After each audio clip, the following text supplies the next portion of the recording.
Bharatiya Janata party प्रदेश अध्यक्ष doctor Rajiv Bindal ने नाहन नगर के बूथ नंबर 43 व 44 के कार्यकर्ताओं के साथ अपने निवास विला राउंड में नरेंद्र मोदी के लोकप्रिय कार्यक्रम मन की बात का 131वां एपिसोड सुना। इसके बाद संगठनात्मक बैठक में उन्होंने कहा कि प्रधानमंत्री ने देशवासियों को रमजान और होली की शुभकामनाएं देते हुए AI के क्षेत्र में भारत की प्रगति का उल्लेख किया है। उन्होंने कहा कि आर्टिफिशियल इंटेलिजेंस के माध्यम से भारत की प्राचीन पांडुलिपियों, संस्कृत ग्रंथों और ऐतिहासिक पुस्तकों को वैश्विक स्तर पर नए रूप में प्रस्तुत किया जा रहा है। डॉक्टर बिंदल ने कहा कि जब विश्व भारत के नेतृत्व की सराहना कर रहा है, तब विपक्ष द्वारा किया गया विरोध देश की छवि को नुकसान पहुंचाने वाला है। उन्होंने हिमाचल प्रदेश की कांग्रेस सरकार पर प्रशासनिक व वित्तीय विफलता के आरोप लगाए। उनके अनुसार 1500 से अधिक स्कूल बंद किए गए हैं और हाल ही में 150 स्कूल और बंद हुए हैं। कई कॉलेजों को मर्ज के नाम पर समाप्त किया गया, जिससे ग्रामीण क्षेत्रों के विद्यार्थियों को कठिनाई हो रही है।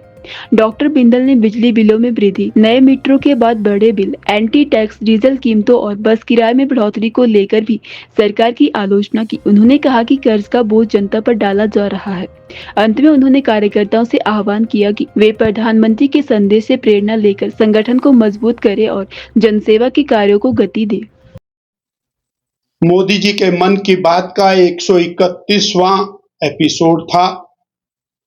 इस कार्यक्रम में जहां उन्होंने रमजान की और आने वाले होली के त्योहार की शुभकामनाएं पूरे देशवासियों को दी, वहीं पर अनेक विषयों के ऊपर नई नई बातें पूरे देशवासियों के सामने रखी, जिसमें AI समिट जो आज भारत में हुआ, विश्व स्तरीय AI समिट, उसकी उपलब्धियों की भी चर्चा की और भारत की पुरानी पांडुलिपियां, भारत की संस्कृत में और पुरानी अन्य भाषाओं में बनी हुई पुस्तकों को AI के माध्यम से और दुनिया के सामने प्रस्तुत करने का एक नया अंदाज वो निकल करके सामने आ रहा है। उन्होंने सुश्रुत संहिता का विशेष रूप से जिक्र किया, जो हेल्थ के सेक्टर में, सर्जरी के सेक्टर में आज से 5000-10,000 साल पहले जो भारत ने काम किया वो दुनिया के सामने लाया जा सकेगा। इस प्रकार की बड़ी कामयाबी AI समिट में भारत को श्रद्धेय मोदी जी के नेतृत्व में मिली।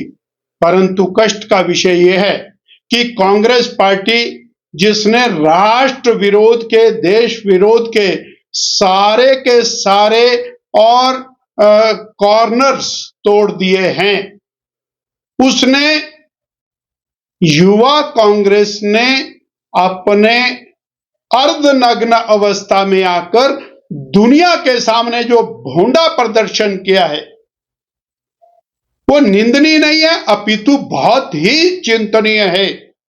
अब वो बिल्कुल ट्रैक से बाहर हो गए,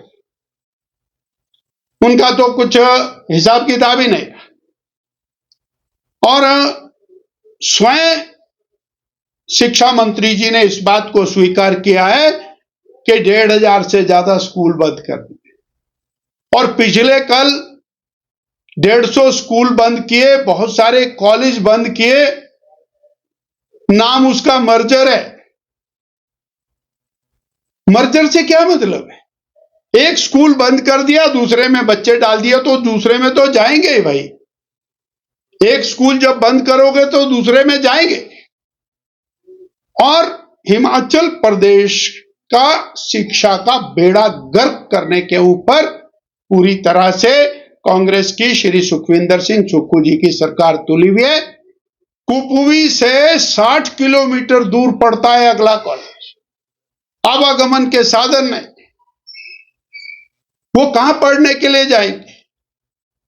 इसी प्रकार से दूर दराज के कॉलेजेस और स्कूलों को बंद करके एक अपनी गिरी हुई मानसिकता का परिचय और वर्तमान सरकार ने दिया है।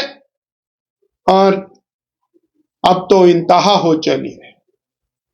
बिजली के बिलों ने जिस तरह से जनता के जख्मों के ऊपर नमक छिड़कने का काम किया है, असहनीय हो चला।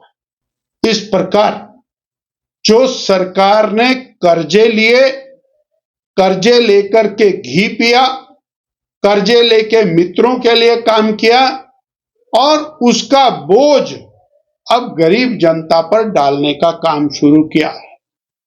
एंट्री टैक्स बढ़ा दिया, बिजली के दाम बढ़ा दिए, डीजल के दाम बढ़ा दिए, बसों के किराए बढ़ा दिए।